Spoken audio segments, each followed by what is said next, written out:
ലഖദ് കാന ലക്കും ഫീ റസൂലില്ലാഹി ഉസ്വത്തുൻ ഹസന.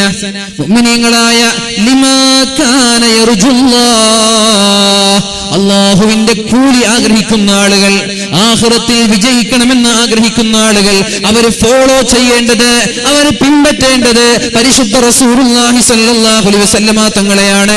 അതുകൊണ്ട് നമ്മുടെ രാത്രി ഹബീബിന്റെ രാത്രിയെ പോലെ ആക്കി മാറ്റാൻ കഴിയുമോ എന്ന് നമ്മൾക്കൊന്ന് ചെറുതായി ശ്രമിച്ചു നോക്കാം. അല്ലാഹു തൗഫീഖ് ചെയ്യട്ടെ. റസൂലുള്ളാഹി സ്വല്ലല്ലാഹു അലൈഹി വസല്ലം മഗ്രിബിന്റെ ബാങ്ക് വിളിച്ചാൽ നേരെ പള്ളിയിലേക്ക് വരുമായിരുന്നു. ചില ആളുകൾ ഗ്രൗണ്ടിലുണ്ടാകും, ചില ആളുകൾ മൈതാനിയിലുണ്ടാകും, ചില ആളുകൾ അങ്ങാടിയിലുണ്ടാകും. എവിടെയായാലും ശരി, നിങ്ങളുടെ രാത്രി തുടങ്ങേണ്ടത് മഗ്രിബ് നിസ്കാരം പള്ളിയിലേക്ക് വന്ന് മഗ്രിബ് നിസ്കരിച്ചിട്ടായിരിക്കണം. ഇങ്ങനെയാണ് അല്ലാഹുവിന്റെ ഹബീബ് ഒരു രാത്രിക്ക് തുടക്കം കുറിച്ചത്. വൈകുന്നേരങ്ങളിൽ കളിക്കാൻ പോകുന്ന ചെറുപ്പക്കാരുണ്ടാകും ഇവിടെ. അവരോട് പറയാനുള്ളത് കളിക്കണം വേണ്ട എന്നല്ല, പക്ഷേ മഗ്രിബ് ബാങ്കിന്റെ ഒരല്പസമയം മുമ്പ് കളി നിർത്തിക്കൊണ്ട് നേരെ പള്ളിയിലേക്ക് വരുന്ന ഒരു ശീലം നാളെ മുതലെങ്കിലും നിങ്ങൾ തുടങ്ങണം. എന്റെ പൊന്നു ചെറുപ്പക്കാരെ, കളിച്ചോളൂ. 4 മണിക്ക് തന്നെ നിങ്ങൾ കളി തുടങ്ങിക്കോളൂ. അസർ നിസ്കാരം കഴിഞ്ഞാൽ നിങ്ങൾ കളിക്കാൻ തുടങ്ങിക്കോളൂ. എന്നാൽ മഗ്രിബ് ബാങ്ക് വിളിക്കുന്നതിന്റെ ഒരു 15 മിനിറ്റ് മുമ്പെങ്കിലും കളി നിർത്താൻ എന്റെ മുസ്ലിം ചെറുപ്പക്കാരെ, അല്ലാഹുവിനോട്, അവന്റെ ഹബീബിനോട് ഒരല്പമെങ്കിലും സ്നേഹമുണ്ടെങ്കിൽ നെഞ്ചത്ത് കൈവച്ചുകൊണ്ട് പറയണം, ഒരു 15 മിനിറ്റ് മുമ്പ് ഞാൻ കളി നിർത്തി, ഒരു 15 മിനിറ്റ് മുമ്പ് എല്ലാം നിർത്തി. ബാങ്ക് വിളിക്കുമ്പോൾ ഞാൻ പള്ളിയിലേക്ക് നാളെ മുതൽ എത്തുമെന്നുള്ളൊരു തീരുമാനം നമ്മളിൽ ഉണ്ടാകണം. ഇല്ലെങ്കിൽ ഈ വാല് കൊണ്ടൊരു കാര്യവുമില്ല. അല്ലാഹു തൗഫീഖ് ചെയ്യട്ടെ. നബി തങ്ങൾ അങ്ങനെയായിരുന്നു ചെയ്തിരുന്നത്. ആമീൻ പറഞ്ഞിട്ട് കാര്യമില്ല. ഉപ്പമാരെ, നിങ്ങൾ ആമീൻ പറഞ്ഞിട്ട് ഇവിടെ പോയിട്ട് കാര്യമില്ല. നിങ്ങളാണ് നിങ്ങളുടെ മക്കളെ മഗ്രിബിന് പള്ളിയിലേക്ക് എത്തിക്കേണ്ടവർ. നിങ്ങൾ എത്തിക്കേണ്ടത്. വാല് നടക്കുമ്പോൾ പലപ്പോഴും പറയണമെന്ന് തോന്നാറുണ്ട്. അനാവശ്യമായി ചന്തകളിൽ അലഞ്ഞു തിരിഞ്ഞ് നടക്കുന്ന ആണുങ്ങളും പെണ്ണുങ്ങളും ഉണ്ടാകാറുണ്ട്. ശരിയല്ല, ഇത് ശരിയല്ല. ഇതൊരിക്കലും സമ്മതിക്കാൻ പറ്റുന്നതല്ല.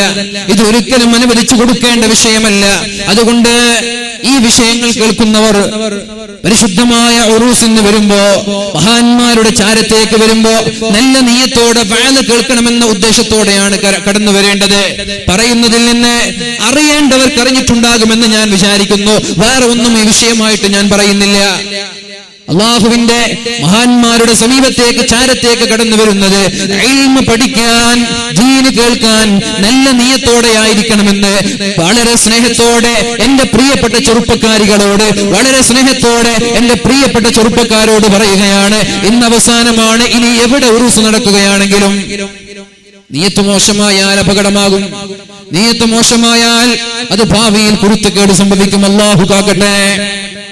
റസൂലുള്ളാഹി സ്വല്ലല്ലാഹു അലൈഹി വസല്ലമ തങ്ങൾ മഗ്രിബിന് പള്ളിയിലേക്ക് എത്തിയാ പിന്നെയോ മഗ്രിബിന്റെ ശേഷമുള്ള സുന്നത്ത് നിസ്കരിച്ച് അല്ലാഹുവിന്റെ ഹബീബ് ഓടാറില്ല. നേരെ പള്ളിയിൽ തന്നെ ഇരുന്നിട്ട് ഇശാ വരെ പള്ളിയിൽ ഇരിക്കുമായിരുന്നു. കഴിയുമെങ്കിൽ അത് ചെയ്യും, ഇശാ വരെ പള്ളിയിൽ. ഇനി കഴിയില്ലേ, കുഴപ്പമില്ല, ഇശാ മഗ്രിബ് നിസ്കാരം കഴിഞ്ഞ് വീട്ടിലേക്ക് പോയിക്കോളൂ. എന്നിട്ടോ ഇശാ ബാങ്കിന്റെ സമയത്ത് നേരെ തിരിച്ച് പള്ളിയിലേക്ക് വരണം. പക്ഷേ ഞാനൊരു കാര്യം കൂടി സൂചിപ്പിക്കാം. പഠിക്കാനും മാറാനും ചിന്തിക്കുന്ന ആളുകൾക്ക് ഇതിൽ പാഠമുണ്ടാകും, ഇതിൽ മാറ്റങ്ങൾ ഉണ്ടാകും. മഗ്രിബ് നിസ്കാരം കഴിഞ്ഞ് പുറത്തേക്ക് പോകേണ്ട ഒരു ആവശ്യം നമ്മുടെ മുമ്പിലില്ല. ഒരൽപ്പ സമയമാണ് മഗ്രിബിന്റെയും ഇശാഇന്റെയും മുമ്പിൽ നമ്മുടെ ഇടയിലുള്ളത്, അല്ലെ? ഒരൽപ്പ സമയമല്ലേ, മാക്സിമം പോയ 1 മണിക്കൂർ, അല്ലെ? ആ സമയത്ത് ഓതേണ്ട ചില ദിക്റുകളെ, ചെല്ലേണ്ട ചില ദിക്റുകളെ അല്ലാഹുവിന്റെ ഹബീബ് സല്ലല്ലാഹു അലൈഹി വസല്ലം പഠിപ്പിച്ചിട്ടുണ്ട്. അത് ഓതി കഴിയുമ്പോഴേക്കും ഇശാഇന്റെ ബാങ്ക് വിളിക്കും, ഇശാ നിസ്കരിക്കാം. പിന്നെ നബി തങ്ങളുടെ പാത പിന്നെ ഞാൻ പറഞ്ഞു തരാം. മഗ്രിബ് നിസ്കാരം കഴിഞ്ഞാൽ സൂറത്തുൽ ഹശ്റിന്റെ അവസാനത്തെ 3 ആയത്ത് ഓതാൻ നബി തങ്ങൾ പഠിപ്പിച്ചു, അല്ലേ? ബിസ്മില്ലാഹിർ റഹ്മാനിർ റഹീം 4 ആയത്താണെന്നും ആലിമീങ്ങൾ പറയാറുണ്ട്. ലൗ അൻസൽനാ ഹാദൽ ഖുർആന അലാ ജബലിൻ ലറഅയ്തഹു ഖാശിഅൻ മുതസദ്ദിഅൻ മിൻ ഖശിയത്തില്ലാ. അറിയുന്നുണ്ടെങ്കിൽ ഉറക്കെ ഓതി ഒന്ന്. وتلك الأمثال نضربها للناس لعلهم يتفكرون هو الله الذي لا إله إلا هو عالم الغيب والشهادة هو الرحمن الرحيم والله الذي لا إله إلا هو الملك القدوس السلام المؤمن المهيمن العزيز الجبار المتكبر سبحان الله عما يشركون هو الله الخالق البارئ المصور له الأسماء الحسنى يسبح له ما في السماوات والأرض وهو العزيز الحكيم. ഇത് സ്ഥിരമായിട്ട് ചെല്ലുന്ന ആളൊന്ന് കൈപൊക്കെ മഗ്‌രിബിന്റെ ശേഷം. അൽഹംദുലില്ലാഹ് കുറച്ച് ആളുണ്ട്. ഇത് ചൊല്ലിയാൽ 70,000 മലക്കുകളാണ് സുബഹി വരെ നിങ്ങൾക്ക് പാപമോചനം തേടുന്നത് എന്ന് പരിശുദ്ധ റസൂലുള്ളാഹ്. മഗ്‌രിബിന്റെ ശേഷം ഇതൊരാൾ ചൊല്ലിയാൽ അഊദു ബില്ലാഹി സമീഉൽ അലീമി മിനശ് ശൈത്വാനിർ റജീം. നിങ്ങൾ ചെറുപ്പക്കാരെ വിചാരിക്കുന്നുണ്ട് ഇത് ഞമ്മക്കൊന്നുമല്ല തോന്നുന്നുണ്ടോ? ഇത് വയസ്സന്മാർക്കായിരിക്കും. ഇതിലിപ്പോൾ എനിക്കത് ചെല്ലാൻ വയസ്സൊന്നും ആയിട്ടില്ലല്ലോ, എനിക്ക് 25 വയസ്സല്ലേ ആയിട്ടുള്ളൂ, അത് ഞാൻ പഠിക്കണമെന്നില്ലല്ലോ, അങ്ങനെ തോന്നുന്നുണ്ടോ? നിങ്ങളാ ചെല്ലേണ്ടത്. വയസ്സന്മാർ ചെല്ലിയില്ലെങ്കിലും കുഴപ്പമില്ല, നിങ്ങളാ ഇത് ചെല്ലേണ്ടത്. നിങ്ങളെല്ലാവരും പഠിക്കണം. മൊബൈലില്ലേ സൂറത്തുൽ ഹശറിന്റെ അവസാനത്തെ പേജ്, അതൊന്ന് സ്ക്രീൻഷോട്ട് എടുത്തിട്ട് ഗാലറിയിൽ വെച്ച് മഗ്‌രിബ് നിസ്കാരം കഴിഞ്ഞാൽ 3 തവണ അഊദു ബില്ലാഹി സമീഉൽ അലീം മിനശ് ശൈത്വാനിർ റജീം അഊദു ബില്ലാഹി സമീഉൽ അലീം മിനശ് ശൈത്വാനിർ റജീം 3 തവണ ബിസ്മില്ലാഹിർ റഹ്മാനിർ റഹീം. സൂറത്തുൽ ഹശറിന്റെ 3 ആയത്ത് അല്ലെങ്കിൽ 4 ആയത്ത് ഓതിയാൽ 70,000 മലക്കുകൾ 70,000 മലക്കുകൾ. ഹദീസിലുള്ളത് 3 ആയത്താണ് എന്നാണ്, പക്ഷേ ആലിമീങ്ങളൊക്കെ പരമ്പരാഗതമായി ചെയ്തു വരുന്നത് 4 ആയത്താണ്. ഇത് ചെയ്താൽ 70,000 മലക്കുകൾ സുബഹി നിസ്കാരം വരെ നിങ്ങൾക്ക് വേണ്ടി അല്ലാഹുവിനോട് ദുആ ചെയ്യുമെന്ന് പരിശുദ്ധ റസൂലുള്ളാഹ്. ഹദീസ് വളരെ സ്വഹീഹാണ്. എന്താ ദുആ ചെയ്യുന്നത്? പടച്ചോനെ അയാൾക്ക് പുറത്തു കൊടുക്കു റബ്ബേ, അയാൾക്ക് മാപ്പ് കൊടുക്കു റബ്ബേ. മലക്കുകൾ ദുആ ചെയ്താൽ അല്ലാഹു ആ ദുആയിനെ തട്ടിക്കളയുമെന്ന് നിങ്ങൾക്ക് തോന്നുന്നുണ്ടോ? ഇത് ചെല്ലണം. 1. ഇനി സുബഹിക്ക് മുമ്പ് ഇത് ചൊല്ലിയ ഒരാൾ മരിച്ചു പോയാൽ അയാൾ രക്തസാക്ഷിയായിട്ടാണ് മരിക്കുന്നത് എന്നും ഹദീസുകളിൽ അല്ലാഹുവിന്റെ ഹബീബ് കൂട്ടിച്ചേർത്തിയിട്ടുണ്ട്. അല്ലാഹു ചെല്ലാൻ തൗഫീക്ക് നൽകട്ടെ. മഗ്‌രിബ് നിസ്കാരം കഴിഞ്ഞ് 2 റക്അത്ത് സുന്നത്ത് നിസ്കാരം കഴിഞ്ഞാൽ ഇത് ചൊല്ലാം. അത് കഴിഞ്ഞാലോ മറ്റൊരു ദിക്റുണ്ട് അല്ലാഹുവിന്റെ ഹബീബ് പഠിപ്പിച്ചത്. അല്ലാഹുമ്മ അൻത റബ്ബി ലാ ഇലാഹ ഇല്ലാ അൻത خلقتني أنا عبدك وأنا على عهدك ووعدك ما استطعت أعوذ بك من شر ما صنعت أبوء لك بنعمتك علي وأبوء لك بذنبي فاغفر لي فإنه لا يغفر الذنوب إلا أنت. ഇതാണ് സയ്യിദുൽ ഇസ്തിഗ്ഫാർ. തൗബയുടെ നേതാവ് ഇതാണ്. ഇത് പഠിക്കണം. അർത്ഥം ആലോചിച്ചത് ചൊല്ലിയാൽ ആത്മാർത്ഥമായി അർത്ഥമാലോചിച്ചത് ഒരാൾ ചൊല്ലി സുബഹിക്ക് മുമ്പ് അയാൾ മരിച്ചുപോയാൽ അയാൾ സ്വർഗത്തിലാണ് എന്ന് പരിശുദ്ധ റസൂലുള്ളാഹ്. ചൊല്ലിക്കൂടെ? ഇതൊക്കെ നമ്മൾക്കുള്ള ഓഫറല്ലേ? അല്ലാഹുമ്മ അൻത റബ്ബി, അല്ലാഹുവേ നീയാണ് എൻ്റെ റബ്ബ്. ലാ ഇലാഹ ഇല്ലാ അൻത, നീയല്ലാതെ മറ്റൊരു ദൈവമില്ല റബ്ബേ. ഖലഖതനി അന അബ്ദുക വ അന അലാ അഹദിക വ വഅദിക മസ്തതഅതു, നീയാണ് എന്നെ സൃഷ്ടിച്ചത്, ഞാൻ നിന്റെ അടിമയാണ്, എൻ്റെ കഴിവിന്റെ പരമാവധി നീ പറഞ്ഞത് കേൾക്കാൻ ഞാൻ തയ്യാറാണ്. വ അഊദു ബിക മിൻ ശർരി മാ സനഅതു, അല്ലാഹുവേ ഞാൻ ചെയ്ത എല്ലാ പാപങ്ങളിൽ നിന്നും കാവൽ തേടുകയാണ്. അല്ലാഹുവേ, എന്റെ ആരോഗ്യം നീ തന്നതാണ്, എന്റെ സൗന്ദര്യം നീ തന്നതാണ്, എന്റെ സമ്പാദ്യം നീ തന്നതാണ്, എന്റെ വീട് നീ തന്നതാണ്, എന്റെ വാഹനം നീ തന്നതാണ്, എനിക്ക് സ്വന്തമായിട്ടൊന്നുമില്ല, എല്ലാം നീ തന്നതാണ് റബ്ബേ.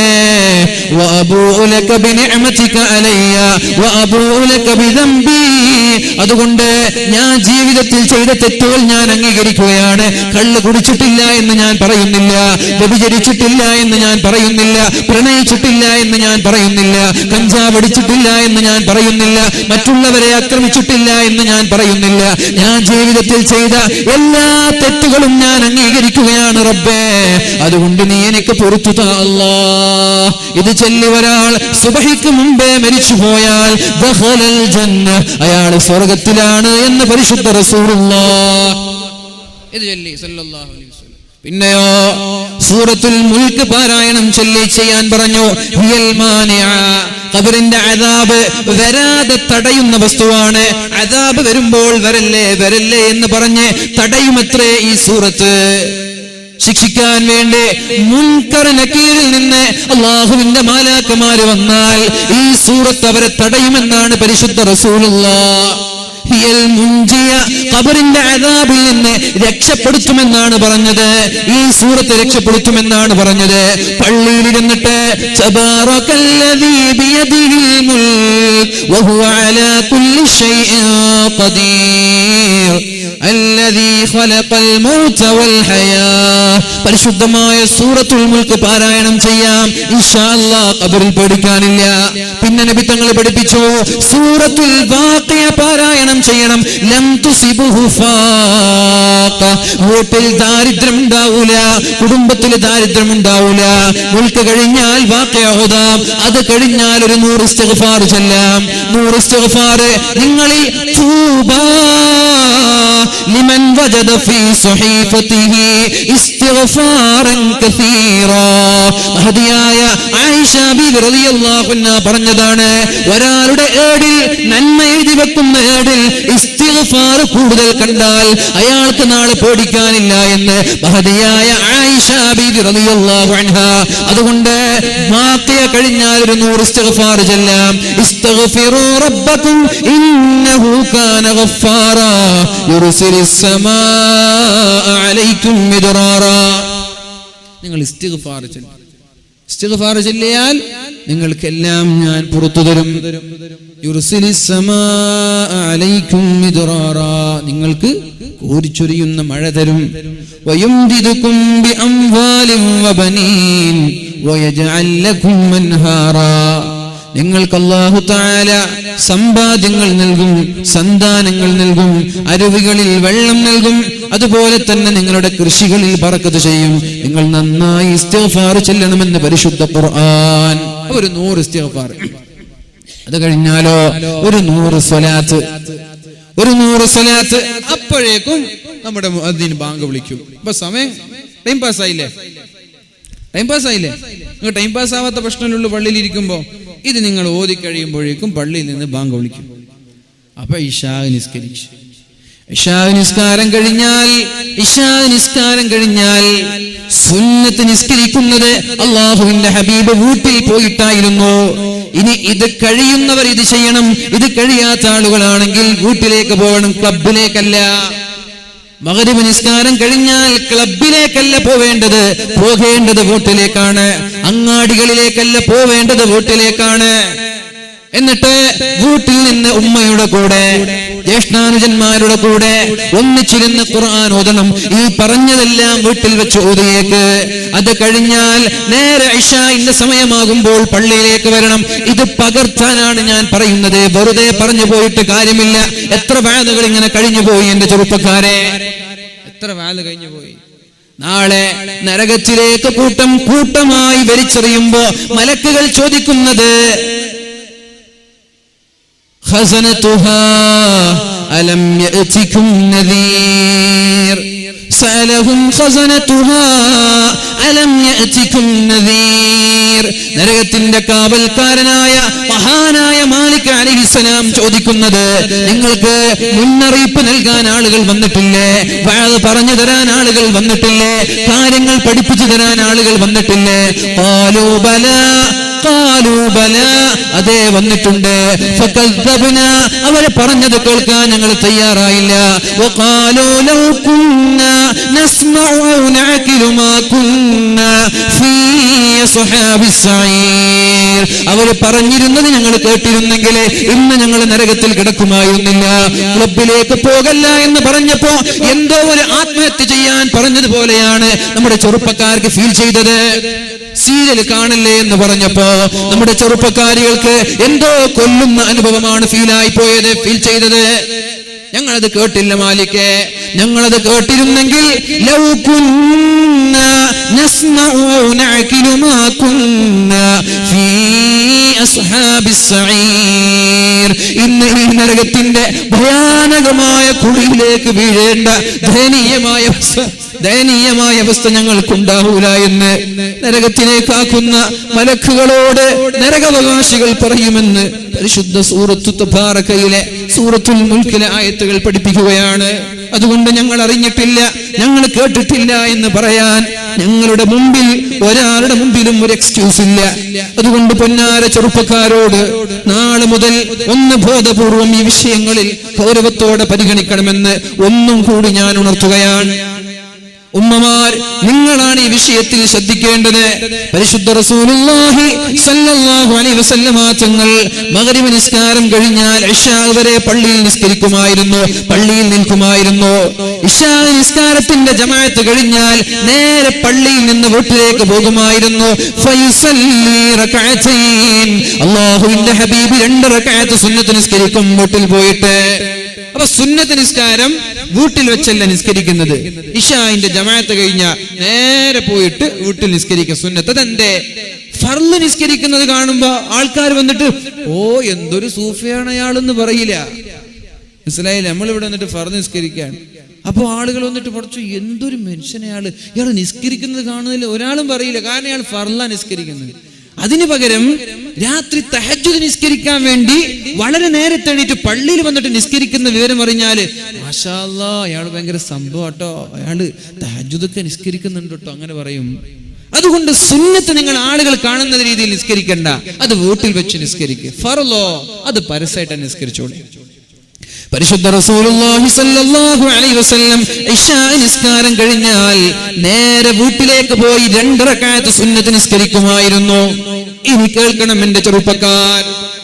പിന്നെ എന്താണ് നബി തങ്ങൾ ചെയ്തിരുന്നത്?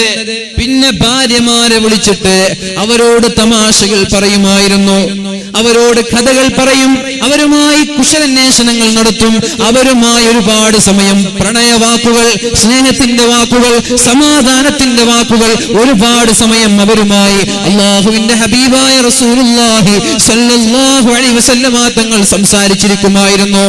എന്നാൽ ഇന്ന് നമ്മുടെ ചെറുപ്പക്കാർ ഇശാ നിസ്കാരം കഴിഞ്ഞാലാണ് അങ്ങാടിയിലേക്ക് പോകുന്നത്.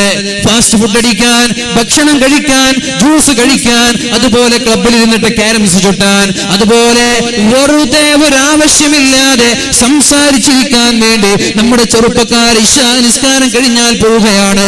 പരിശുദ്ധ ദീൻ കർശനമായി നിരോധിച്ച വിഷയമാണത്.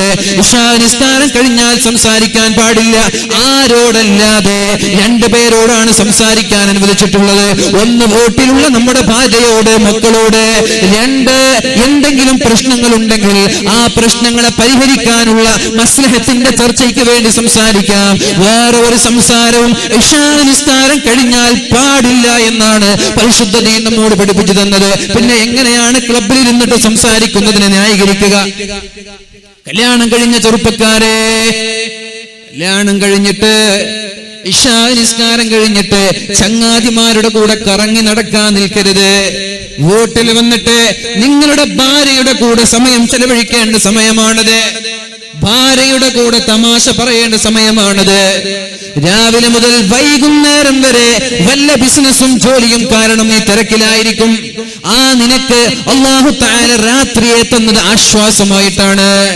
നിനക്ക് ഒരുപാട് ചങ്ങാതിമാരുണ്ട്, ഒരുപാട് കമ്പനികളുണ്ട്, ഒരുപാട് കൂട്ടുകാരുണ്ട്. ഞാൻ ചോദിക്കട്ടെ, നിന്നെ വിശ്വസിച്ച്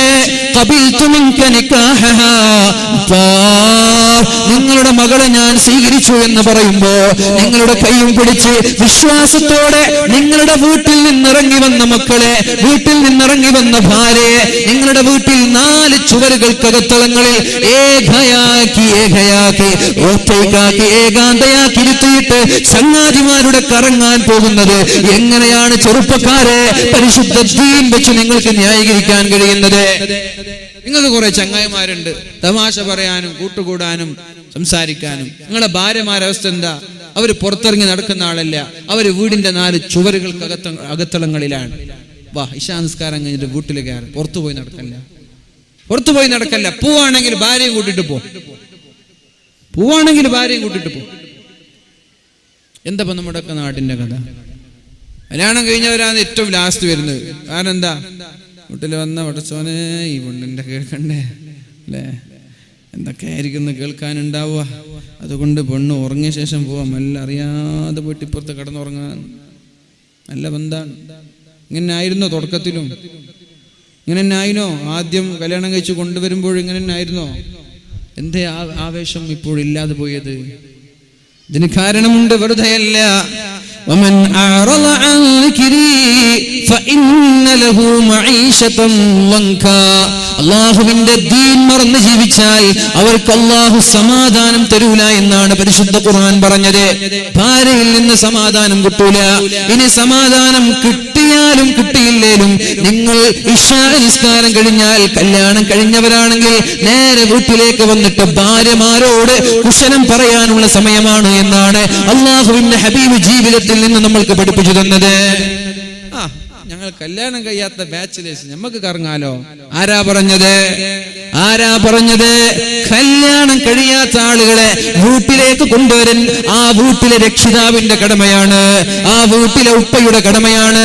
നിങ്ങളുടെ വീട്ടിൽ നിങ്ങളുടെ മക്കൾ താമസിക്കുന്ന കാലത്തോളം ഇശാ നിസ്കാരം കഴിഞ്ഞാൽ 1.5 മണിക്കൂറിനകത്തളങ്ങളിൽ വീട്ടിലേക്ക് കയറി വന്നില്ലെങ്കിൽ എന്റെ വീട്ടിലേക്ക് കയറരുത് എന്ന് പറയാനുള്ള ചങ്കൂറ്റം എന്റെ ഉപ്പമാരെ നിങ്ങൾക്കുണ്ടാവണം. നിങ്ങളുടെ മകൾ, നിങ്ങളുടെ മക്കൾ നിങ്ങളുടെ വീട്ടിൽ താമസിച്ച് നിങ്ങളുടെ ഭക്ഷണം കഴിച്ചിട്ട് നിങ്ങളുടെ വീട്ടിൽ അന്തിയുറങ്ങുമ്പോ നിങ്ങൾ പറയുന്നത് കേൾക്കാൻ തയ്യാറാകുന്നില്ലെങ്കിൽ പിന്നെ എന്തിനാണ് ആ മക്കൾക്ക് വീട് കൊടുക്കുന്നത്? എന്തിനാണ് ആ മക്കൾ നമ്മൾക്ക് തയ്യാറാകണം? ഇത് നിങ്ങൾ 21 വയസ്സാകുമ്പോൾ പറഞ്ഞിട്ടൊന്നും കാര്യമില്ല. ഇതൊക്കെ ചെറുപ്പത്തിലേ ശീലിപ്പിച്ച് വരണം. കഴിഞ്ഞത് കഴിഞ്ഞു, ഇനിയുള്ള കാലം നമുക്ക് നേരെ നോക്കാം. അല്ലാഹു തൗഫീഖ് ചെയ്യട്ടെ. 21 വയസ്സായ ചെറുപ്പക്കാരനെ വിളിച്ചിട്ട് ഇങ്ങോട്ട് ആടാം, നാളെ മുതൽ നീ എങ്ങാനും വൈകിയ മണ്ടക്ക് മേടെന്ന് പറഞ്ഞാൽ ഉപ്പാനെ മണ്ടക്ക് വേടിയിട്ട് ഓടുവൻ. മനസ്സിലായില്ലേ? അത് 21ാമത്തെ വയസ്സിലല്ല പറയേണ്ടത്, അത് 7 വയസ്സ് മുതൽ തുടങ്ങണത്. മനസ്സിലായ? പിന്നെ നല്ല ചെറുപ്പക്കാരാണെങ്കിൽ പാവ ഉപ്പല്ലേ, എനിക്കൊരുപാട് കഷ്ടപ്പെട്ടിട്ടില്ലേ, അപ്പൊ പറയുന്നത് കേൾക്കുന്നതല്ല നല്ലത്. നാളെ ഞാൻ ഉപ്പയാവാൻ പോവല്ലേ, എനിക്കും ഇതേപോലെ അനുഭവങ്ങൾ ഉണ്ടാവൂലേ, ഇതിന്റെ ഇരട്ടി അനുഭവങ്ങൾ അനുഭവിക്കേണ്ടി വരൂലേ. അതുകൊണ്ട് തൽക്കാലം ചങ്ങാതിമാരൊക്കെ ഒഴിവാക്കിയിട്ട് ഉപ്പ പറഞ്ഞത് കേൾക്കാം. നല്ല മക്കൾ അങ്ങനെ ചെയ്യാ, ചീത്ത മക്കൾ നിങ്ങൾ പോയി പണിയൊക്കുപ്പാന്ന് പറയും. അങ്ങനെ പറഞ്ഞ ആളുകളോട് പണി നോക്കാനാണ് നിങ്ങൾ പറഞ്ഞതെങ്കിൽ നമ്മളെ മക്കൾ നിങ്ങളെ പണി നോക്കിപ്പിക്കും. നമ്മൾ നോക്കാൻ പറഞ്ഞിട്ടേ ഉള്ളൂ, നമ്മളെ മക്കൾ നോക്കിപ്പിക്കും നമ്മളെ. അതുകൊണ്ട് ആ പണിക്ക് നിൽക്കരുത്. മഹാനായ നൂഹ് നബി അലൈഹിസ്സലാമിനോട് അല്ലാഹു പറഞ്ഞത്, നിങ്ങൾ പറഞ്ഞത് കേൾക്കാത്ത മകൻ നിങ്ങളുടെ കുടുംബക്കാരനല്ല. ഇന്നഹു ലൈസ മിൻ അഹ്ലിക്, നിങ്ങളുടെ കുടുംബക്കാരനല്ല. നിങ്ങൾ പറഞ്ഞത് കേൾക്കാത്ത നിങ്ങളുടെ മോനെ അല്ല. ഞാൻ പറയുന്നതാണോ? അല്ലല്ലോ, ഖുർആൻ പറഞ്ഞല്ലേ ഞാൻ പറയുന്നത്. നിങ്ങൾ പറഞ്ഞത് കേൾക്കാത്ത മകൻ നിങ്ങളെ മോനല്ല, നിങ്ങളെ കുടുംബക്കാരനല്ല, വിട്ട് കളഞ്ഞേക്ക്. അതന്നെ എനിക്ക് നിങ്ങളോടും പറയാനുള്ളത്. ഇത്രയൊക്കെ കഷ്ടപ്പെട്ട് പ്രയാസപ്പെട്ട് പോറ്റി വളർത്തിയ മക്കളെ ഉപ്പമാരും ഉമ്മമാരും പറഞ്ഞത് കേൾക്കാൻ കഴിയില്ലെങ്കിൽ പിന്നെ എന്ത് നന്ദിയാണ്, എന്ത് ശുക്റാണ്, എന്ത് ബഹുമാനമാണ്, എന്ത് അദബാണ് ആ മാതാപിതാക്കൾക്ക് നമ്മൾ നൽകുന്നത്. ദയവ് ചെയ്ത് അവരെ നിങ്ങൾ വെറുപ്പിക്കരുത്, അവരോട് നിങ്ങൾ മോശമായി പെരുമാറരുത്. കല്യാണം കഴിഞ്ഞാലും ഇല്ലേലും കഴിഞ്ഞാലും ഇല്ലേലും ഇശാ നിസ്കാരം കഴിഞ്ഞാൽ വേഗം നിങ്ങൾ വീട്ടിലേക്ക് വന്നിട്ട് കിടന്നുറങ്ങണം. വേറെ ഒരു മതത്തിനും ഇങ്ങനെ ഒരു ആഭാസമില്ലല്ലോ. മുസ്ലിമീങ്ങൾ മാത്രല്ലേ, മാപ്പിളാര് മാത്രല്ലേ ഇങ്ങനെ ഉറങ്ങാതെ തണ്ടിത്തിരിയുന്നത്? വേറെ ഏതെങ്കിലും മതക്കാരിങ്ങനെ കാണാറുണ്ടോ? നമ്മുടെ നാട്ടിലൊക്കെ കുറച്ച് ക്രിമിനലുകൾ ഉണ്ടാകും എന്നല്ലാതെ പുറത്തൊന്നും ഇങ്ങനെ വേറെ ഒരു മതക്കാരില്ല. വേറെ ഒരു മതക്കാരിങ്ങനെ ഉറങ്ങാൻ നടക്കാറില്ല. അവരൊക്കെ വേഗം ഒരു 9 മണിയായി കിടന്നുറങ്ങി. നമുക്ക് 12 മണിയായിട്ടും 4 മണിയായിട്ടും ഉറക്കില്ല. എന്നിട്ട് സുബൈ കഴിഞ്ഞാൽ ഒരു ഉറക്കം തുടങ്ങും, കൂർക്കം വലിച്ചിട്ട് ഉച്ച വരെ കിടന്നുറങ്ങും. ഇതെല്ലാം തടിക്ക് കേടാണ്. ഇതൊക്കെ വേഗം നിങ്ങളുടെ ശരീരത്തെ നശിപ്പിച്ചു കളയും. രാത്രിയുടെ ഉറക്കിന് പകരം നിങ്ങൾ രാവിലെ 12 മണിക്കൂർ കിടന്നുറങ്ങിയാലും ആവൂല. പിന്നെ ഹോസ്പിറ്റലിൽ പോയിട്ട് രോഗിയാണെന്ന് പറഞ്ഞിട്ട് കാര്യമില്ല. ഉറങ്ങേണ്ട സമയത്ത് ഉറങ്ങും. എന്താ നിങ്ങൾക്ക് പ്രശ്നം? ഉറക്കം വരുന്നില്ലേ? ആദ്യ 2-3 ദിവസമൊക്കെ പ്രയാസം ഉണ്ടാകും, പിന്നെ അത് ശീലമായിട്ട് വരും. അതുകൊണ്ട് മനസ്സറിഞ്ഞ് ചിന്തിച്ചുകൊണ്ട് എന്റെ ചെറുപ്പക്കാർ, അള്ളാഹുവിന്റെ ഹബീബിനോട് സ്നേഹമുണ്ടെങ്കിൽ ഈ വിഷയം നാളെ തന്നെ വളരെ ഗൗരവത്തോടെടുത്ത് ഒരു 9 മണിയാകുമ്പോഴേക്കും എല്ലാവരും വീട്ടിലേക്ക് ചേക്കേറണം. നബിതങ്ങള് യുസാമിറുഹും വയുലാതിഫുഹും വയതഹദ്ദസു മഅഹും വയസ്തമിഉ ലിഹദീസിഹിം. ഇശാ നിസ്കാരം കഴിഞ്ഞ് വീട്ടിലേക്ക് പോയി ഭാര്യമാർക്ക് വേണ്ടി 2 മണിക്കൂറുകളോളം ചെലവഴിക്കുമായിരുന്നു. അവരോട് തമാശ പറയുമായിരുന്നു, അവരുടെ തമാശകൾ കേൾക്കുമായിരുന്നു, അവർക്ക് പറയാനുള്ള പരാതികൾ കേൾക്കുമായിരുന്നു. കാരണം ഞങ്ങൾ പുറത്തിറങ്ങിയാൽ ഒരുപാട് ആളുകളെ നമ്മൾ കാണും. അവരോട് സലാം പറഞ്ഞാൽ, അവരോട് മിണ്ടിയാൽ, അവരോട് കഥ പറഞ്ഞാൽ നമ്മുടെ വിഷമങ്ങൾ മാറിയേക്കാം. എന്നാൽ വീട്ടിൽ ഏകയായി ആരാരുമില്ലാത്ത ഈ പെൺകുട്ടികൾ ആരോടാണ് വിഷമം പറയുന്നത്? ഇവരാരോടാ വിഷമം പറയാൻ? നമ്മളോടല്ലാതെ. അത് നമ്മളോട് പറയാൻ നമ്മൾ കിട്ടണ്ടേ? അപ്പോഴാണ് പുറത്തുള്ള ആളോട് പരാതി പറയാൻ തുടങ്ങുന്നത്, അപ്പോഴാണ് അവിഹിത ബന്ധം തുടങ്ങുന്നത്.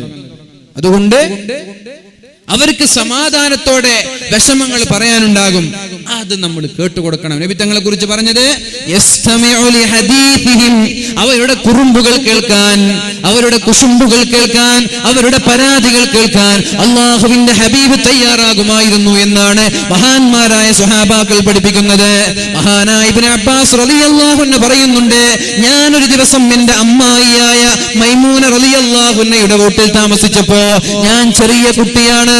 അന്ന് അള്ളാഹുവിന്റെ ഹബീബ് ഇശാ നിസ്കാരം കഴിഞ്ഞ ഉടനെ നേരെ വീട്ടിലേക്ക് വന്നിട്ട് എന്റെ അമ്മായിയോട് തമാശ പറയുന്നത്, എന്റെ അമ്മായിയോട് കളിച്ചു ചിരിക്കുന്നത്, എന്റെ അമ്മായിയുമായി ഒരുപാട് സമയം മിണ്ടിയിരിക്കുന്നത്, സംസാരിച്ചിരിക്കുന്നത് ഞാൻ കണ്ടു എന്ന് മഹാനായ ഇബ്നു അബ്ബാസ് റളിയല്ലാഹു അൻഹു. ഇശാ നിസ്കാരം കഴിഞ്ഞാൽ പിന്നെ ഭാര്യയുടെ മക്കളുടെ കൂടെ ചെലവഴിക്കാനുള്ള സമയമാണ്. രാവിലെ നിങ്ങൾക്ക് ജോലിയല്ലേ, രാവിലെ നിങ്ങൾക്ക് തിരക്കല്ലേ, രാവിലെ വരെ വൈകുന്നേരം വരെ ജോലി, പിന്നെ ഒന്ന് കുളിച്ച് ഫ്രഷായി പള്ളിയിൽ പോയി മഗ്‌രിബ് കഴിഞ്ഞു ഇശാ കഴിഞ്ഞ് വന്നിട്ട് ഒന്ന് ഫാമിലി ആയിട്ടൊരു മീറ്റിംഗ്. അതിനിടയിൽ ഭക്ഷണമൊക്കെ നടന്നു. ഒരു 10-10:30 മണിയാകുമ്പോഴേക്കും ഇൻഷാ അല്ലാഹ് നമ്മൾ കുറക്കത്തിലേക്ക് നീങ്ങണം. ഒരു 10:30 മണിയാകുമ്പോഴേക്കും നമ്മൾ കുറക്കത്തിലേക്ക് നീങ്ങണം. അല്ലാഹു തൗഫീഖ് നൽകട്ടെ. ഒരിക്കൽ അല്ലാഹുവിന്റെ ഹബീബായ റസൂലുള്ളാഹി സ്വല്ലല്ലാഹു അലൈഹി വസല്ലം ചെവി തുറന്നു കേൾക്കണം എന്റെ കല്യാണം കഴിഞ്ഞ ഭർത്താക്കന്മാർ. നബി തങ്ങൾ ആയിഷ ബീവി റളിയല്ലാഹു അൻഹയുടെ വീട്ടിലാണ് എന്ന് കിടന്നുറങ്ങുന്നത്. ഉറങ്ങാൻ കിടക്കുമ്പോൾ ഒരുപാട് സമയം ആയിഷ ബീവിയോട് സംസാരിച്ചിരുന്നു. എന്നിട്ട് ആയിഷ ബീവി റളിയല്ലാഹു അൻഹയുടെ കൂടെ കിടന്നുറങ്ങാൻ വേണ്ടി 2 പേരും ബെഡിലേക്ക് കടന്നു പോവുകയാണ്. അപ്പൊ നബി തങ്ങൾ ചോദിച്ചു, ആയിഷ ഇന്ന് ഞാൻ നിസ്കരിച്ചോട്ടെ, കളിക്കാൻ പോയിക്കോട്ടെ എന്നല്ല, അവിടെ ഫെഡ് ലൈറ്റ് നടക്കുന്നുണ്ട്, ഇന്ന് കാണാൻ പോയിക്കോട്ടെ അല്ല, അല്ലെങ്കിൽ ഞാൻ ഇന്ന് ഹോട്ടലിൽ പോയിട്ട് ഭക്ഷണം കഴിച്ചോട്ടെ അല്ല, ഞാൻ ഇന്ന് നിസ്കരിച്ചോട്ടെ. ആയിഷ പറഞ്ഞു, നബിയേ നിങ്ങൾ എന്റെ കൂടെ എന്റെ ബെഡിൽ എന്റെ പുതപ്പിൽ ഒന്നിച്ച് കിടന്നുറങ്ങണമെന്നാണ് എന്റെ ആഗ്രഹം. അങ്ങനെയാണ് നിങ്ങൾ വിചാരിക്കേണ്ട, കുറെ തസ്ബീഹ് ചൊല്ലിയ സ്വർഗം കിട്ടുമെന്നൊന്നും വിചാരിക്കണ്ട. ഭാര്യയുടെ കൂടെ കിടന്നുറങ്ങുന്നതിനും കൂലിയുണ്ട്. ഭാര്യമാരുടെ കൂടെ സമയം ചെലവഴിക്കുന്നതിനും പ്രതിഫലമുണ്ട്. അതൊക്കെ അല്ലാഹുവിന്റെ മാർഗത്തിൽ പ്രതിഫലം ലഭിക്കുന്ന കാര്യമാണ്.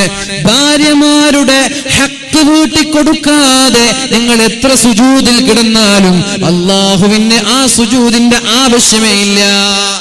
അല്ലാഹുക്ക് വേണ്ട മുഅ്മിനീങ്ങൾ, അങ്ങനെ ഒരു സുജൂദ് വേണ്ട. അതുകൊണ്ടാണ് അല്ലാഹുവിന്റെ ഹബീബ് ചോദിക്കുന്നത്, ആയിഷ ഞാനൊന്നിന്ന് നിസ്കരിച്ചോട്ടെ? സമ്മതം ചോദിക്കാൻ. എത്ര ഭർത്താക്കന്മാര് സമ്മതം ചോദിക്കുന്നുണ്ട് വൈകിട്ട് വരുമ്പോ? എത്ര ഭർത്താക്കന്മാര് സമ്മതം ചോദിക്കുന്നുണ്ട്, ഞാൻ ഇന്ന് ഹോട്ടലിൽ പോയിട്ട് ഭക്ഷണം കഴിച്ചിട്ട് വരുവേ, എനിക്ക് ഇഷ്ടാണോ, നിങ്ങൾക്ക് പൊരുത്താണോ? എത്ര ആള് ചോദിക്കുന്നുണ്ട്? ഒന്ന് കൈവച്ച് ആലോചിക്ക് ചെറുപ്പക്കാരെ. എന്താ ഈ ദീൻ എന്ന് പറഞ്ഞാല്? നിങ്ങളെ തോന്നിയാസാണോ ദീൻ എന്ന് പറഞ്ഞാല്? ഇതല്ലേ ദീൻ? ഏതെങ്കിലും ഒരാളൊന്ന് വൈകി വരുമ്പോഴെങ്കിലും ഭാര്യയോട് പറയോ, ഞാൻ കുറച്ച് വൈകിട്ടോ, നിങ്ങൾക്ക് വിഷമമുണ്ടോ, ഞാൻ ഇന്ന് ഭക്ഷണം കഴിക്കോട്ടെ, എൻ്റെ ചങ്ങാതിമാർ ചെറിയൊരു പാർട്ടി ഉണ്ട്, ഞാൻ ഇന്ന് ഭക്ഷണം കഴിക്കുന്ന വിഷമൊന്നുമില്ലല്ലോ? ഇല്ല എന്ന് പറഞ്ഞാൽ ഉണ്ടെന്ന് പറഞ്ഞാൽ കഴിക്കാതെ ഭാര്യയോട് കൂടെ വന്നിട്ട് കഴിക്കണം. ഇതൊക്കെ പാലിക്കുന്നില്ലെങ്കിൽ പിന്നെ എന്തിനാ കല്യാണം കഴിക്കുന്നത്? നിങ്ങളെ വിശ്വസിച്ചിട്ടല്ലേ നമ്മളെ ഭാര്യമാർ നമ്മുടെ കൂടെ വരുന്നത്? പരിശുദ്ധ റസൂലുള്ളാഹി സ്വല്ലല്ലാഹു അലൈഹി വസല്ലം ആയിഷയോട് ചോദിക്കുകയാണ്, ആയിഷ ഇന്ന് ഞാൻ നിസ്കരിച്ചോട്ടെ? ആയിഷ ബീവി പറഞ്ഞു, നബിയേ നിങ്ങൾ എന്റെ കൂടെ കിടന്ന് കെട്ടിപ്പിടിച്ച് കിടന്നുറങ്ങാനാണ് എന്റെ ആഗ്രഹം. പക്ഷേ നിങ്ങൾക്ക് നിസ്കരിക്കാൻ ഇന്ന് ആഗ്രഹമുണ്ടെങ്കിൽ ഞാൻ എതിര് നിൽക്കുന്നില്ല. നിങ്ങളുടെ ഇഷ്ടമാക്കി എന്റെ ഇഷ്ടത്തെയും ഞാൻ മാറ്റുകയാണ്. നിങ്ങൾ നിസ്കരിച്ചോളൂ എന്ന് പറഞ്ഞിട്ട് അല്ലാഹുവിന്റെ ഹബീബിനെ ആയിഷ ബീവി സമ്മതം നൽകിയപ്പോഴാണ് റസൂലുള്ളാഹി സ്വല്ലല്ലാഹു അലൈഹി വസല്ലം തങ്ങൾ നിസ്കാരത്തിലേക്ക് കടന്നത്. നിസ്കരിക്കാൻ വരെ ഭാര്യയോട് സമ്മതം ചോദിക്കണം. ഈത്തിക്കാഫിരിക്കാൻ വേണ്ടിയിട്ട് റമദാനിൽ പള്ളിയിലേക്ക് വരാൻ, അപ്പൊ ഭാര്യയോട് സമ്മതം ചോദിച്ചിട്ട് വരണം. ഞാൻ ഈത്തിക്കാഫിരിക്കാൻ പോകാൻ എനിക്ക് ഇഷ്ടമാണോ? ഇഷ്ടമുണ്ടെങ്കിൽ വന്നാൽ മതി, അല്ലെങ്കിൽ വരണ്ട. അതന്നെയാണ് ദീന്. എന്നിട്ട് രണ്ടുപേരും ഭക്ഷണം കഴിച്ചു, കുശലാന്വേഷണങ്ങൾ കഴിഞ്ഞു, സംസാരം കഴിഞ്ഞു. രണ്ടുപേരും കിടന്നുറങ്ങുകയാണ്. ഒരു 10-10:30 മണിയാകുമ്പോഴേക്കും ഉറങ്ങുന്ന സമയത്ത് ഇദാ അതൈത മൽജഅക ഫതവല്ലഉ ലിസ്സലാ, നീ നിന്റെ ബെഡ്റൂമിലേക്ക് കടന്നു വരുമ്പോ നീ നിർബന്ധമായിട്ടും വുളൂ ചെയ്തിട്ട് കടന്നു വരണമെന്നാണ് പരിശുദ്ധ റസൂലുള്ളാഹി സുന്നത്താണിത്. നീ നിസ്കാരത്തിലേക്ക് കടന്നു വരുമ്പോ എങ്ങനെയാണോ വുളൂ ചെയ്യുന്നത് അതേപോലെ വുളൂ ചെയ്തിട്ടാണ് ബെഡ്റൂമിലേക്ക് ഭാര്യയും ഭർത്താവും വരേണ്ടത്. പല്ല് തേച്ചിട്ട് വരണം, പല്ല് തേക്കാതെ റൂമിലേക്ക് വരരുത്. നബി തങ്ങൾ തന്റെ തലയണയുടെ താഴെ വെച്ചിരുന്ന അറാക്ക് കൊണ്ട് അവസാനമായി ബെഡിൽ കയറിയാൽ പല്ല് തേക്കുമായിരുന്നു. എന്നിട്ട് അതേ തലയണയുടെ താഴെ വെച്ചിട്ട് രാവിലെ എണീറ്റാൽ ഉടനെ ആ തലയണയുടെ അടിയിൽ നിന്ന് അറാക്കെടുത്തിട്ട് നബി തങ്ങൾ പല്ല് തേച്ചിട്ട് ആയിഷയോട് പറയുമായിരുന്നു, ആയിഷ ഭാര്യമാരോട് പറയുമായിരുന്നു, ഭാര്യമാരെ ഇത് കൊണ്ടുപോയി കഴുകിയേക്ക്. എന്നാൽ ഭാര്യമാർ അതുകൊണ്ട് കഴുകാതെ അതേ ബ്രഷ് കൊണ്ട് അതേ അറാക്ക് കൊണ്ട് അവരുടെ പല്ല് തേച്ചു എന്നാണ് അല്ലാഹുവിന്റെ ഹബീബിന്റെ കുടുംബ ജീവിതത്തിൽ നിന്ന് നമ്മൾക്ക് പഠിക്കാനുള്ളത്. എന്നാൽ ഇന്നത്തെ നമ്മുടെ ദാമ്പത്യ ജീവിതത്തിൽ കഴുകാതെയല്ല, കഴുകിയ ബ്രഷ് കൊണ്ടെങ്കിലും നമ്മൾ പരസ്പരം പല്ല് തേക്കാറുണ്ടോ? കഴുകാത്തത് പോട്ടെ, കഴുകിയത് കൊണ്ട് പല്ലേക്കാറുണ്ടോ? ഒട്ടകാലത്തിന് ആ ഓർക്കിലിങ്ങനെ ആടി പോയിട്ട് ഒരു ബ്രഷ് എടുത്തു, ഒരു പേസ്റ്റ് ഇട്ടു, അങ്ങനെ പല്ല് തേക്കാൻ നോക്കുമ്പോൾ കളർ മാറി. യാ അല്ലാഹ്, ഇത് ഭാര്യയുടെ ബ്രഷാണല്ലോ, ബോധം കെട്ട് വീണു. ഇതല്ല നമ്മളെ അവസ്ഥ അല്ലേ? സ്നേഹം അല്ലാഹുവിന്റെ ഹബീബ് പഠിപ്പിക്കുകയാണ് എങ്ങനെ സ്നേഹം കാട്ടണമെന്ന്, എങ്ങനെയാണ് ഭാര്യമാരോട് പെരുമാറേണ്ടത്. മഹതിമാരായ ആയിഷ ബീവി റളിയല്ലാഹു അൻഹ കഴുകാതെ അതേ ബ്രഷ് കൊണ്ട് പല്ല് തേക്കുമായിരുന്നു. എന്നിട്ടാണ് കഴുകിയിരുന്നത്. പരിശുദ്ധ റസൂലുള്ളാഹി സ്വല്ലല്ലാഹു അലൈഹി വസല്ലം തങ്ങളുടെ രീതിയാണ് ഉറങ്ങാൻ വരുമ്പോൾ പല്ല് തേക്കുക, വുളൂ ചെയ്യുക എന്നുള്ളത്. എന്നിട്ട് ബെഡ്റൂമിലേക്ക് കയറി രണ്ടുപേരും അവരവരുടെ വിരിപ്പിലേക്ക് കയറിയാൽ പറയണം, ബിസ്മിക റബ്ബി വളഅതു ജംബി വബിക അർഫഉഹു ഇൻ അംസക്ത നഫ്സി ഫഗ്ഫിർ ലഹാ وإن أرسلتها فإن أرسلتها فاحفظها كما تحفظ به عبادك الصالحين. ഇതൊരാൾ ചൊല്ലി ആ ഉറക്കത്തിൽ മരിച്ചു പോയാൽ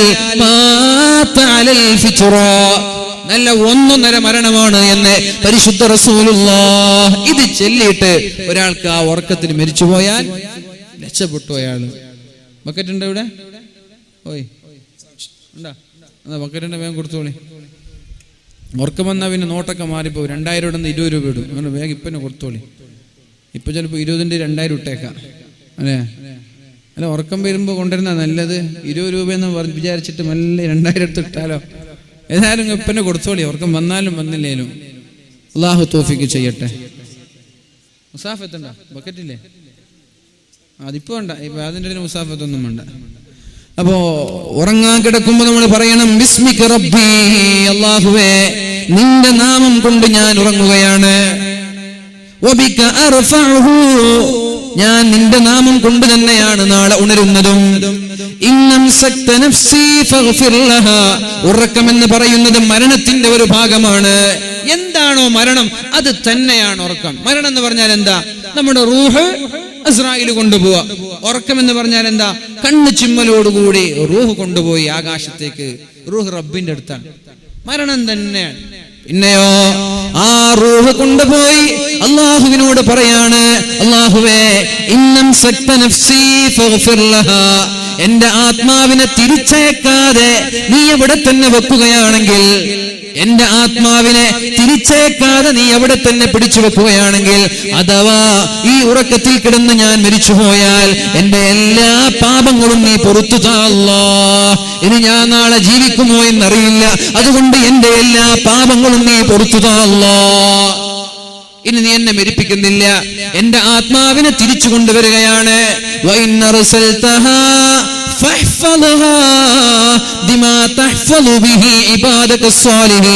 എന്റെ ആത്മാവിനെ നീ തിരിച്ചേക്കുകയാണെങ്കിൽ അല്ലാഹുവേ, സ്വാലിഹീങ്ങളായ ആളുകൾ, തഖ്വയുള്ള ആളുകൾ, മുത്തഖീങ്ങളായ ആളുകൾ അവരെങ്ങനെയാണോ ജീവിക്കുന്നത് അതേപോലെ എന്നെയും തെറ്റു ചെയ്യാതെ ജീവിക്കാൻ നീ അനുവദിക്കണമെന്ന ദിക്ർ ചൊല്ലിയിട്ടാണ് നമ്മൾ കിടന്നുറങ്ങേണ്ടത്. അതും കൂടി കഴിഞ്ഞാൽ പരിശുദ്ധ റസൂലുള്ളാഹി സ്വല്ലല്ലാഹു അലൈഹി വസല്ലമ തങ്ങളുടെ ഒരു ശീലമായിരുന്നു, അന്നഹു ഇദാ അവ ഇലാ ഫിറാശിഹി കുല്ല ലൈല, രാത്രിയിൽ ബെഡിലേക്ക് കയറിയാൽ ജമഅ കഫൈഹി, കൈ ഇങ്ങനെ പിടിക്കും. ബെഡിലേക്ക് കയറിയാൽ കൈ ഇങ്ങനെ പിടിക്കും. എന്നിട്ടോ ثم نفث فيهما, പിന്നെ ആ കൈകളിലേക്ക് അല്ലാഹുവിന്റെ ഹബീബ് ഊതുമായിരുന്നു. ഫഖറഅ ഫീഹിമാ, ആ കൈകളിൽ അല്ലാഹുവിന്റെ ഹബീബ് സൂറത്തുൽ ഇഖ്ലാസ് ഓതി ഊതുമായിരുന്നു, സൂറത്തുൽ മുഅവ്വിദതൈൻ ഓതി ഊതുമായിരുന്നു. എന്നിട്ട് ആ കൈകൾ കൊണ്ട് നേരെ തലയിൽ വെക്കും, തല തടവും, പിന്നെ മുഖത്ത് വെക്കും, മുഖം തടവും, പിന്നെ ശരീരമാസകലം അല്ലാഹുവിന്റെ ഹബീബ് തടവും, പിന്നെയും കൈ ഇങ്ങനെ പിടിക്കും. എന്നിട്ട് കൈകളിലേക്ക് ഊതി തല തടവും, മുഖം തടവും, പിന്നെയും ശരീരമാസകലം തടവും, പിന്നെയും അതേ കൈ പിടിച്ചിട്ട് തല തടവും, മുഖം തടവും, ശരീരമാസകലം തടവും. ഇത് നിങ്ങൾക്കുള്ള പ്രതിരോധ കുത്തിവെപ്പാണ്. ഇത് നിങ്ങൾക്ക് രോഗം വരാതിരിക്കാനുള്ള ഇഞ്ചക്ഷനാണ്. ഇത് നിങ്ങൾക്ക് രോഗം വരാതിരിക്കാനുള്ള മരുന്നാണ്. രോഗം വന്നിട്ട് മരുന്ന് കുടിച്ച് ആ രോഗത്തിന് ശമനം വരുന്നതിനേക്കാളും നല്ലത് രോഗം വരാതെ നമ്മുടെ ശരീരത്തെ നമ്മൾക്ക് നിയന്ത്രിക്കണം. അതിനുള്ള മരുന്നാണിത്. ഇന്ന് മുതൽ കിടന്നുറങ്ങുന്നതിന് മുമ്പ് കൈ ഇങ്ങനെ പിടിച്ച് ഖുൽ ഹുവല്ലാഹു അഹദ് ഓതി, ഖുൽ അഊദു ബിറബ്ബിൽ ഫലഖ് ഓതി, ഖുൽ അഊദു ബിറബ്ബിൻ നാസ് ഓതി, കൈകളിലേക്ക് ഓതി തലയും മുഖവും എവിടെയൊക്കെയാണോ ഈ കൈകൾ എത്തുന്നത് അവിടെയൊക്കെ തടവിയാൽ അയാൾക്ക് മാരകമായ അസുഖങ്ങൾ വരില്ല എന്ന് പരിശുദ്ധ റസൂലുള്ളാഹ്